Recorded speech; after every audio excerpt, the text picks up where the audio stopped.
Assalamualaikum warahmatullahi wabarakatuh.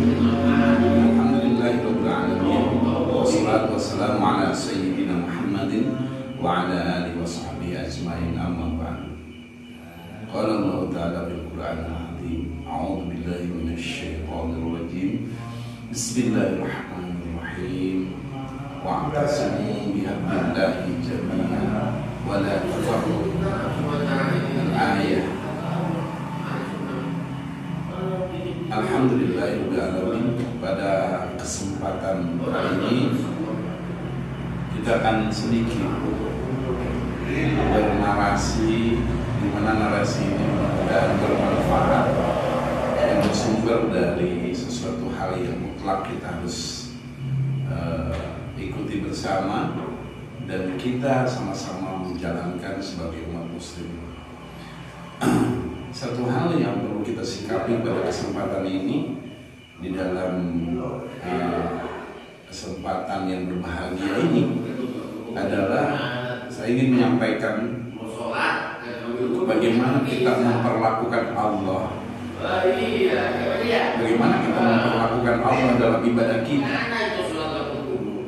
Inna sholata tanha anil fahsya'i wal munkar. Sesungguhnya sholat itu bisa mencegah perbuatan keji dan kemungkaran. Bagaimana sholat bisa seperti itu disampaikan Allah?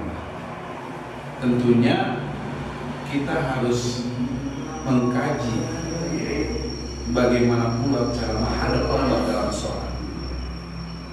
Hilang lantas kita menggampangkan hal seperti ini, khususnya dalam sholat kita. Satu hal, anggaplah Anda sebagai karyawan yang memiliki pangkat dan jabatan tinggi. Anggaplah Anda seorang manajer di perusahaan ternama. Lalu Anda dipanggil oleh bos Anda sebagai manajer. Pada waktu itu perintah manajer bahwa Anda harus datang jam 8 pagi di ruangan bos Anda. Apa yang kita harus lakukan pada posisi itu? Tentunya seorang manajer harus bersiap di tempat sebelum jam 8. Karena apa? Karena disiplin sebagai bawahan terhadap atasan dan memiliki rasa takut yang luar biasa. Takut dipecat, takut diturunkan jabatannya. Seperti itu. Mari kita perbandingkan ketika datang Allahu Akbar, Allahu Akbar, panggilan sholat tiba. Katakanlah waktu sholat duhur jam 12:15 panggilan sholat untuk datang kepada Allah. Apa yang kita lakukan untuk saat ini? Pada kenyataan saat ini apa yang kita lakukan? Apakah kita tepat waktu? Seperti halnya Anda dipanggil bos Anda, dipanggil jam 8, dipanggil jam 8, Anda datang di setengah 8. Apa kenyataan saat ini yang kita lakukan? Ketika panggilan Allah di waktu sholat duhur jam 12:15, apa yang kita lakukan? Apakah Anda datang sebelum datang waktu itu? Apakah Anda datang sebelum waktu ditentukan bahwa duhur jam 12:15? Apakah kebanyakan kita seperti kita dipanggil oleh bos kita tentang cara bagaimana menghadap Allah? Kadang kita datang jam 1, kadang-kadang kita datang jam 2 untuk menghadap Allah. Bahkan lebih terburuk ya kita tidak datang. Bagaimana bos Anda? Jabatan Anda sebagai manajer, ketika Anda dipanggil jam 8, Anda tidak datang. Setidaknya Anda datang terlambat jam 10. Bagaimana bos Anda bersikap kepada Anda? Tentunya marah. Begitupun Allah Subhanahu wa ta'ala. Seperti itulah. Itu yang pertama tentang waktu. Yang kedua, ketika Anda datang kepada bos Anda, apakah Anda berpakaian rapi? Tentu ya, rapi. Mandi pula. Menggunakan pakaian yang mewah. Sepatu yang disemir, menggunakan minyak wangi. Apakah kita datang kepada Allah dengan waktu sholat itu dengan pakaian yang rapi, pakaian yang mahal, mandi ke Anda, menggunakan minyak wangi ke Anda? Kebanyakan kita tidak. Kita menghadap Allah. Kadang yang lebih miris, menghadap Allah menggunakan kaos partai, menggunakan kaos-kaos yang tidak layak untuk menghadap Allah. Itu yang kedua. Yang ketiga, Anda menghadap Allah tentunya harus dengan petunjuk guru, petunjuk syariat. Bagaimana Anda harus berlaku di dalam sholat Anda? Apakah pembacaan Fatihah Anda betul? Seperti Anda laporan kepada bos Anda? Apakah laporan Anda kepada bos Anda betul? Jika Anda tidak betul laporan kepada bos Anda, dan begitu pula Fatihah Anda tidak benar, maka tidak akan diterima. Kaum muslimin rahimahullah,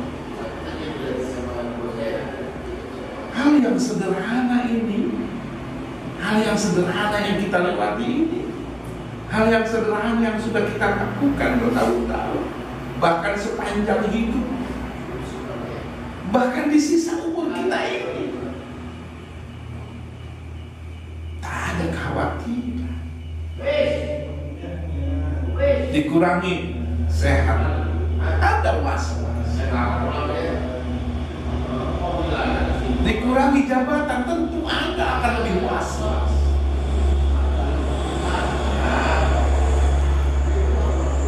Dikurangi rezeki, tambah was-was Anda. Tapi ingat, wahai kaum muslimin, muslimat, ingat, ketika kita dikurangi umur kita saat ini, apakah ada kewas-wasan? Persiapan untuk ibadah kita, memperbaiki ibadah kita, memperbanyak sedekah, berbuat baik kepada orang lain. Apakah hal-hal sepele itu kita lewatkan untuk tidak digunakan? Sepele. Tapi kita tidak ingat. Itu adalah sesuatu hal yang luar biasa. Di sisa umur kita ini.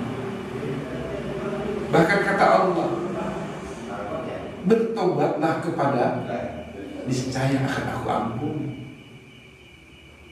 Seperti Nabi Adam alaihissalam, beliau melakukan dosa yang sangat besar. Ketika diturunkan ke alam dunia ini, Nabi Adam alaihissalam bertobat kepada Allah selama 40 tahun bahkan, bersujud kepada Allah selama 40 tahun namanya. Itu hanya dosa satu yang dilakukan oleh Nabi Adam. Apakah kita sadari umur kita bahkan sudah hampir rata-rata 40 tahun? Apakah sudah melakukan taubat kepada Allah? Dengan begitu banyak dosa-dosa yang kita lakukan, astagfirullah. Sama-sama mengingatkan kepada semua kaum muslimin rahimahullah, Ayo kita tobati bersama dosa-dosa kita. Masing-masing kita bertobat kepada Allah. Ingat pada waktu kita melakukan dosa yang telah kita lakukan. Ayo kita. Insya Allah akan mengampuni dosa-dosa kita. Kepada kita, ku anfusakum wa ahlikum, jagalah dirimu dan keluargamu dari api neraka. Pendidikan terpenting adalah menjaga keluarga kita, membimbing keluarga kita, membimbing istri kita untuk senantiasa melaksanakan ibadah dengan sesuai syariat agama yang benar. Apakah sebagai pemimpin rumah tangga Anda mengingatkan istri Anda untuk sholat yang benar? Apakah Anda membimbing anak-anak Anda dididik ibadah sholatnya dengan benar? Itu tanggung jawab kita semua. Sesungguhnya Allah sangat sayang kepada kita. Sarana yang diberikan kepada kita adalah pintu taubat yang jelas Allah ampuni. Mari lewat ibadah kita perbaiki ibadah-ibadah kita. Kita kualitaskan ibadah-ibadah kita yang tentunya harus mencari seorang guru yang baik, seorang panutan yang sesuai dengan akidah kita. Mari kita lakukan itu untuk meninggikan derajat kita. Sesungguhnya yarfa'illahu alladhina amanu minkum walladhina utul ilma darajat. Allah akan meninggikan derajat kita. Karena apa? Karena ilmu pengetahuan. Karena kita belajar. Bagaimana wajibnya belajar dituntut kepada kita sebagai manusia. Wajibnya belajar. Seorang kalau tidak belajar maka berdosa. Bagaimana konteks belajar itu? Menurut Imam Syafi'i, 3 perkara yang wajib kita harus belajar. Yang pertama tasyawuf, yang ketiga tauhid, yang kedua tauhid, yang ketiga adalah fikih. Itu tuntunan ibadah. Ketika kita tidak belajar satu hari itu tentang 3 perkara itu, maka kita dicatat oleh Allah orang yang tidak melakukan belajar. Dosa kita sangat dosa. Setiap hari kita berdosa karena kita tidak belajar. Setiap hari kita berdosa manakala kita tidak tahu sifat Allah, sifat yang wajib bagi Allah, sifat yang mustahil bagi Allah, sifat yang zaid, sifat yang wajib bagi Rasul, sifat yang mustahil bagi Rasul, dan sifat jaiz. Jika kita tidak mengetahui hal tersebut yang saya sampaikan tadi, maka kita berdosa kepada Allah. Mari kita tuntun keluarga kita untuk senantiasa menghindarkan diri kita dari perbuatan dosa. Mari bimbing keluarga kita atas perintah Allah, qu anfusakum wa ahlikum nar. Sesungguhnya, sejatinya, asal kita dari surga, maka Allah bimbing kita bagaimana kita kembali kepada surganya Allah. Tapi ternyata banyak yang ogah. Setan selalu menggoda dan terus menggoda, karena setan adalah musuh abadi kita untuk menjerumuskan kita kepada jurangnya neraka. Namun terlahirlah kaum muslimin rahimahumullah. Demikian yang dapat saya sampaikan. Mudah-mudahan manfaatnya. Wallahu a'lam bishawab. Assalamualaikum warahmatullahi wabarakatuh.